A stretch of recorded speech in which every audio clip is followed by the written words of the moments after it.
Everyone, welcome to the first day of our live programming around the Games for Change University Student Challenge. I'm Jess Rowley, the program manager for Global Game Jam. A little bit about what is the Global Game Jam and the Games for Change Student Challenge. It is a game design competition that invites young people to create digital games inspired by the United Nations Sustainable Development Goals. The challenge is also a platform for amplifying student voices, empowering young people to imagine creative solutions to social problems, and to see themselves engaged as citizens and change makers. This year, the challenge tackles 3 social impact themes: Outplay Hunger, Nurture Yourself with Nature, and Peace Formers Challenge. Today's topic, we are going to dive a little bit into Nurture Yourself with Nature. And joining me today here, I have from Dream in Green is Barbara. Hi, Barbara. Thank you so much. Thanks for joining me today. Thanks so much. Thanks for the invitation. I'm glad to be here. I'm so happy to have you here. So I would love to know just a little bit more about yourself, who you are, and what Dream in Green is all about. Sure. So Dream and Green is a nonprofit that is based down in South Florida. We've been around for about 18 years. We started with just one program that worked with schools to have them conduct energy and water audits to see where the students can help to reduce water and energy at school to save and those natural resources, but also to join what we call the Green Schools National Movement. Since its inception, we have grown from 3 schools to about 175 schools. Uh, since then, growing from Miami-Dade County to now expanding Broward County and Palm Beach County. So, Miami-Dade County is the third largest school district. So, we work with the school district there along with the other counties. And the program has expanded to include not just water and energy conservation, but waste management and recycling, food security, green jobs, green buildings, looking holistically at sustainability and what is the role of schools, teachers, administrators, and students in this Green Schools National Movement. I mean, that's obviously so important, especially now, for us to really be instilling these values in students so they can learn how it can be impactful when they become, walking around adult citizens here around the globe, because the impact that we make now has an even more infinite impact in a few years. We can see how quickly things are progressing. So it's great to have these initiatives because I don't think they really had initiatives quite like this when I was growing up. And we're definitely seeing a big change and having students really guide our work and having them have the opportunity to have a voice in the programming we have, surveys after our events and the lessons we create to get back to exactly what was successful and what topics are of interest for the students. And, we keep changing and updating our content so that it represents, like I mentioned, holistically what sustainability is all about. Wonderful.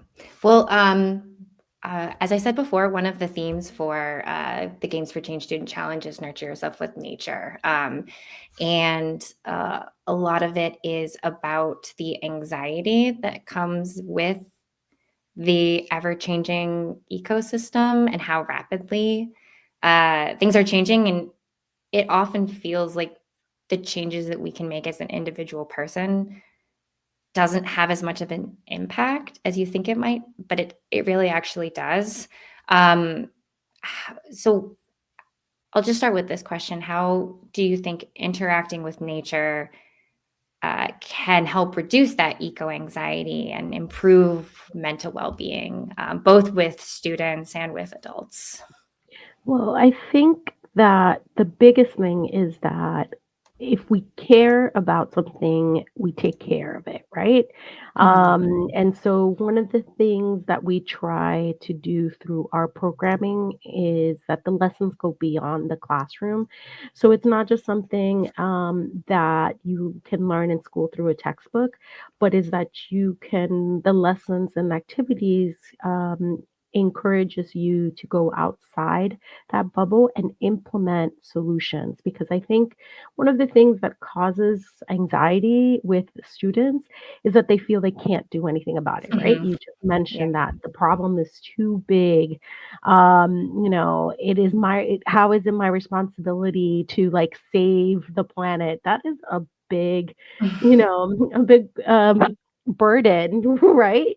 Yeah. To put Especially to, like, a into small child, right? 'Cause they just don't exactly. have the scope of how big the world is too. Exactly, and that definitely causes that anxiety that it's my responsibility.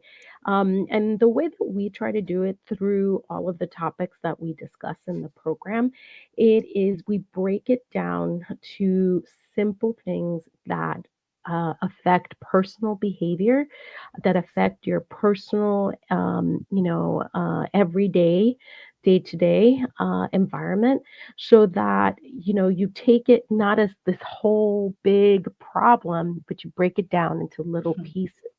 And then by breaking it down into little pieces, it's more attainable, right? I'm not going to save the polar bears if I live in Miami, right? um, that is probably not something that a student here should have anxiety about. But, I could help clean up the beach so that the turtles that are hatching in my neighborhood or at the beach during this time are able to get the nutrients that they need and don't think that a plastic bag is a jellyfish that they eat. So it's very Mhm. important to like bring it to the students' experiences and Mhm. to see what they can actually do about it. One of the other things that we do through the program is we also focus on STEAM, so adding the arts to STEM education. Mhm. We have seen that by allowing the students ways in which to show artistically what they're feeling about topics such as environmental justice, pollution, hunger, through food insecurity, Mhm.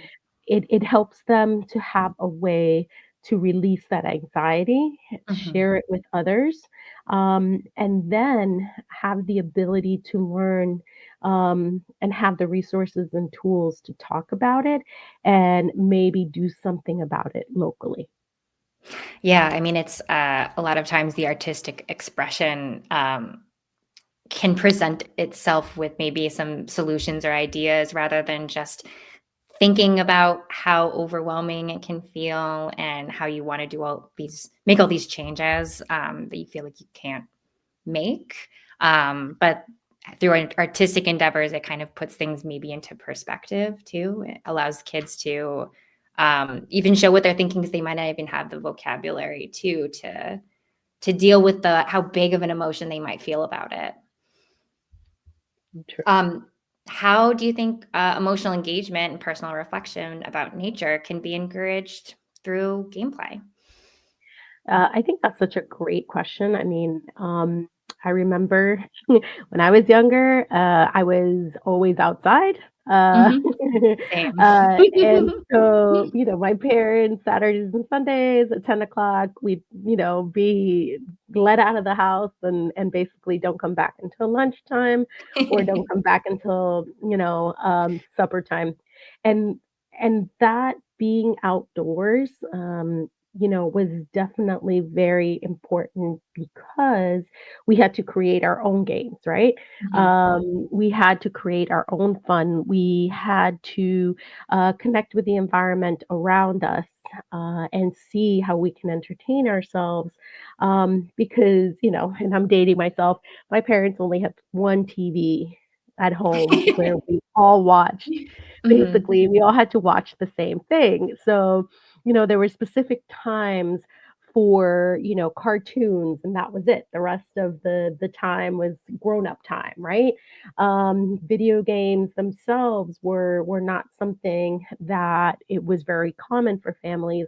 I remember when my brother got his Atari and then the Nintendo, we were like so obsessed because we had never seen that. But what I liked about those games, what I remember is that there was always that social component. So one Mhm. person got the, Legend of Zelda, I remember, and we would all go to whoever had the Legend of Zelda.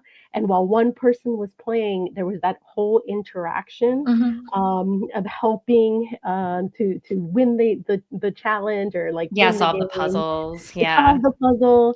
And so it was really interesting because we had all that time outside to develop our imagination, to entertain ourselves.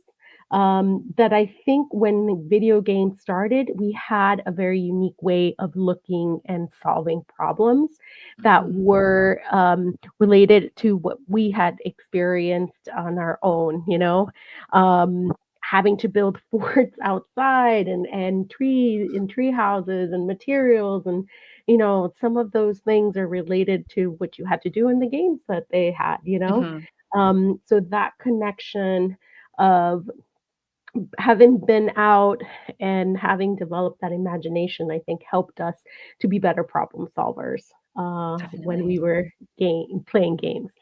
Yeah. I mean, I had a similar childhood. I was constantly just disappearing on my bicycles. I was just always outside. My parents never knew quite, I guess, where I was, which in this day and age sounds pretty bizarre. And kids don't have a concept of what is that is like. And some, especially ones that don't have as much access to the outdoors. When it comes to people who are creating games or thinking of creating games, whether it's for children or for adults, how do you think that developers can best make a game that helps people and players appreciate nature if they have limited access to it because they can't just go outside and take a walk in the woods? And I think that's such a great opportunity because with the technology that we have today, you can be anywhere, right? Mhm. You can be 1,000 miles away and, or visit Egypt. That's Mhm. something that, you haven't gotten the concept of how far it is. And I think that is the exciting thing about games, that they can transport you to places um, that you haven't been to before. Mhm. And with gameplay and having that, um, that ability to visit the Great Barrier Reef, for Mhm. example, in Australia, or the pyramids, and exploring what that looks like in the desert, gives us a global perspective that I think as children, of my generation, we didn't have. We couldn't imagine what the pyramids looked like because we only saw them in like a textbook, right? Mhm. And so now with the all of the images and the stories that can be shared through games, you can really be transported anywhere. Mhm. And I think I have two kids. Yes, my kids like the science fiction stuff, but I've noticed that they like games in which is based on like a real place Mhm. or a real story. And so I thought that was interesting about how developers can really help to make those connections and transport students and children to other places they've never been before. Yeah, there's so much opportunity to be much more impactful than I think we could have imagined when video games first really started to be created. Because I never in a million years would have imagined that VR would ever exist. There's no way that I would have conceptualized that. And the fact that you could put on a headset and be immediately transported somewhere can give you that much more of that global perspective than maybe we had. Um, as a kid. It would be like if you could uh, go into a video game version of what is Planet Earth or what those like nature documentaries. Yeah, yeah. And it really is an opportunity to have the message of how you can protect these environments so much more than, I feel like when we were younger, also it was you go to a zoo and they say you should save the animals kind of situation. But now there's just so many different messages you can embed into the gameplay that you are creating. Um, what would you say some suggestions you would have for game developers who are looking to incorporate real world challenges into a game, and keeping it interesting and not making it feel heavy and discouraging? I mean, I think there are topics that can be shown in gameplay that can then transfer to real life. For example, one of the games that we're developing through what I'll talk in a little bit more detail in a little bit is doing a beach cleaning, right? And knowing what items to pick Mhm, up, which items not to pick up, right? And mhm. so you get to see kind of like what that might look like. And then you get to transfer that knowledge onto real life. Yeah, it makes it a lot more tangible because then you can see how you can have impact when you go out to the beach and then you see that there's like you almost have that real life problem solving where you see like an empty Coke can, a straw wrapper, and then what looks like maybe some turtle eggs, and you can more easily identify what are the things that you should help because somebody left that behind, and what you should leave because it's natural and should stay there. Same with environments like with grass and flowers, trees, all of that. Disturbing the landscape can be pretty impactful, but making sure that their area is clean can be just as impactful as well. Yeah. Um, so, what steps do you think developers should take to ensure that the concept's not just entertaining and that they go out into the real world um, to take action in real life, not just in the game?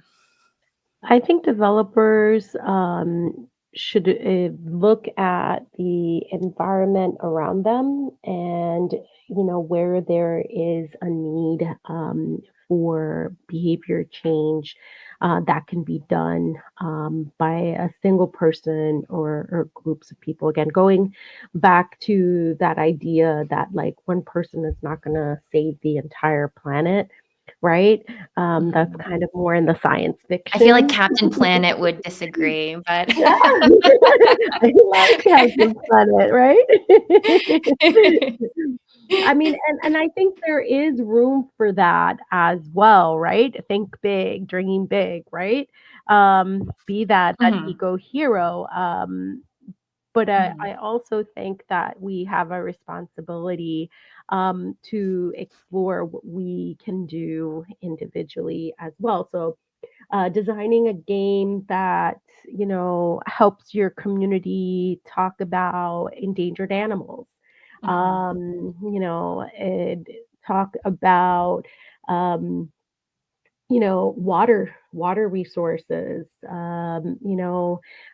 developing green buildings. I've mhm, seen some really neat games and thoughts about how to develop like building structures with reusable materials, mhm, and why one material is better than another. And I think of like, for example, like Angry Birds. My kids love Angry Birds.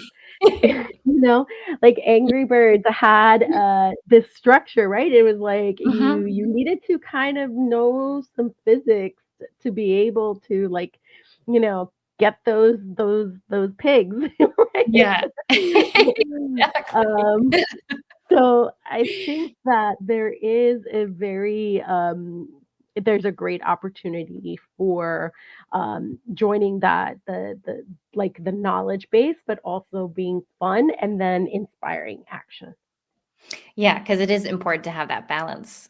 Yeah. If it's a game that is just the overwhelming message is about how doomsday things can feel, it's not going to be successful in the way that you might want it to have an emotional impact on the people who are playing it. But it's just going to feel almost, it's a delicate balance between feeling too real, but addressing real world topics at the same time.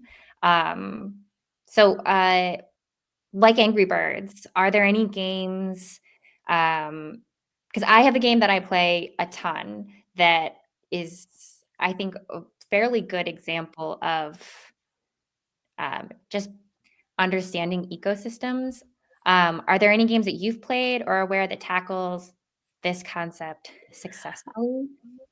So I was a teacher once, elementary school teacher specifically, and so there was a game that I thought the UN put out, and it's been a while, so I'm not even sure if the game they had like a whole set of games, and one game that I remember we were talking about was about water, and so the game was you had to go to the like you had to play as an avatar and you had to go to the well and then go back to your village Mhm, with the water that you needed to like water your crops, right?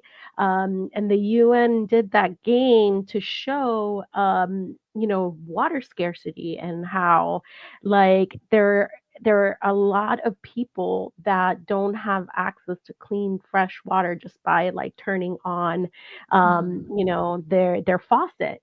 And I remember that that was such an interesting game because it was like there were so many like challenges and obstacles. So the game was fun because you had, you were doing something that you don't normally do, but it was for a purpose.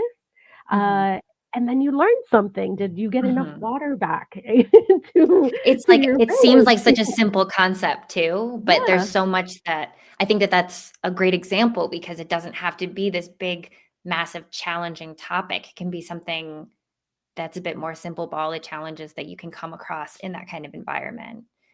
Yeah, so I know the UN had some games. I know that we've also seen games from NASA. Mhm. Some of these larger organizations will have some, PBS Kids has a bunch of games. I know Nature Cat, my kids were really into Nature Cat. Nature Cat has a What's in nature? I immediately is gonna Google what uh, nature cat is afterwards. so yeah, the PBS Kids has a whole bunch of like games for younger students, but there's a whole show that is called Nature Cat. And so the video game has like different levels, and they help animals and they help the environment. And so that's a good one. If I know that's a more recent one because my son when he was little used to love that one. Very cute. Do you think that there's, there are games that are the same have the same efficacy for adults too. For example, the game I play is Terra Nil, and if you Mm, haven't heard of that game, it's essentially you start with an ecological wasteland, and you're responsible for constructing these buildings to bring back the life in the area. So you build windmills and then machines to make grass, and then animals come. And then eventually it gets to the mm, point where the environment is so full and thriving that you can send this little spaceship that will go and take all the machines away. And then you've just replenished this land, and it's kind of idealistic, but there's something that feels so satisfying about it. And I think it's really successful because I get very invested in it. And if you like simulation games, it's very, there's so many different levels to it, so many different environments that you can explore. And it makes me want to like go and take down all of the like power plants that are everywhere and just send them off into space. mm. Yeah, right? That would be great if it was that easy, right? No, I would love to know, more and I guess maybe that is a good, like, gap that, Mhm. game developers can look at. There is, I think, more variety of games for younger kids, but there Mhm. isn't a lot of games that talk about these topics for the older ones. Yeah. And so to take a look at what would be something that would be engaging, um, but not cause anxiety, right? Back Mhm. to the original question. Yeah. And balancing that out so it's fun, but you're also learning something, and you can also transfer that information into your real life, right? Mhm. 'Cause I don't know of a lot of games that, you know, for an older audience Yeah. that deal with these topics. Yeah. Well, I think anyone who's watching here doing the university challenge, great opportunity to tap into. I don't even think it's a niche market. I think it's a necessary market. So you could have a really wonderful idea that can go like break through all the boundaries of, can be engaging for kids, engaging for young adults, engaging for older folks. I mean, there's definitely opportunities there. So we're closing down on this half hour, Barbara. Thank you so much for talking with me about this. This has been really, really interesting. And I hope everybody who's watching this either live or watching after the fact got some ideas out of this that they can take away for the game jam. But I'd love to know if there's anything. I know that we have a screen share that I can bring up if you want to talk a little bit about what Sure, you're to working just on. close off yep, to close us Awesome. off, that would be great. So, Awesome. one initiative that we started actually in 2020 was we focus a lot on recycling and making sure that people in South Florida are putting the right thing in the right bin because that causes contamination. And so we picked that specific topic. And we are in the process of finally, after 4 years of doing the work and getting information and data for this. We are almost ready to launch a website that's called Recyclopedia, and within Recyclopedia, we are creating games that are, we hope, engaging to various audiences to learn about recycling and not just why recycling is important, but how to do it. So what you see on the screen, this is for our younger audience. We just finished these three games. One is, a simulated beach cleanup. So again, like I mentioned, what items to pick up, what items to leave. We have another section in which there's two bins, one like landfill and one recycling. So learning what goes into which bin, and then we also talk about composting. And what are the items that you need into composting? So, those are three games for a younger audience that have a purpose, but one is a maze, another one is a sorting game, and we're hoping to make these available to the public in June. We're working now on a set of games for an older crowd, all right, for that 13 to 18 demographic. But please follow us, and I Mhm. can, we're dreamandgreen.org, so we're easy to find on the website, and all of our contact information is there along with all of our social media. So Awesome. if you follow us when we have this launched, you'll know through our social media. Yeah, please do. And for anybody who's watching after the fact, I'll drop all of those links and everything in the description so that you can easily find Dream and Green. Barbara, thank you so much for spending this time with me. I really appreciate it. Again, I'm Jess with Global Game Jam. If you're interested more in for more information on the Games for Change Student Challenge, specifically the Nurture Yourself with Nature theme, I'm dropping a link in the chat for everybody, and also put more information in the bio for for Games for Change, or excuse me, for the Global Game Jam, Twitch, YouTube, everything that I'm going to be putting this on afterwards.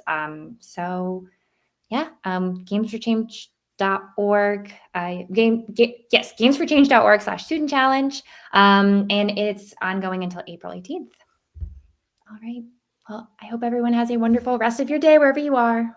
And stay tuned for more content. We have some more videos over the next couple days. And you can check them out at globalgamejam.org to see what's upcoming. All right. Thank you, Barbara.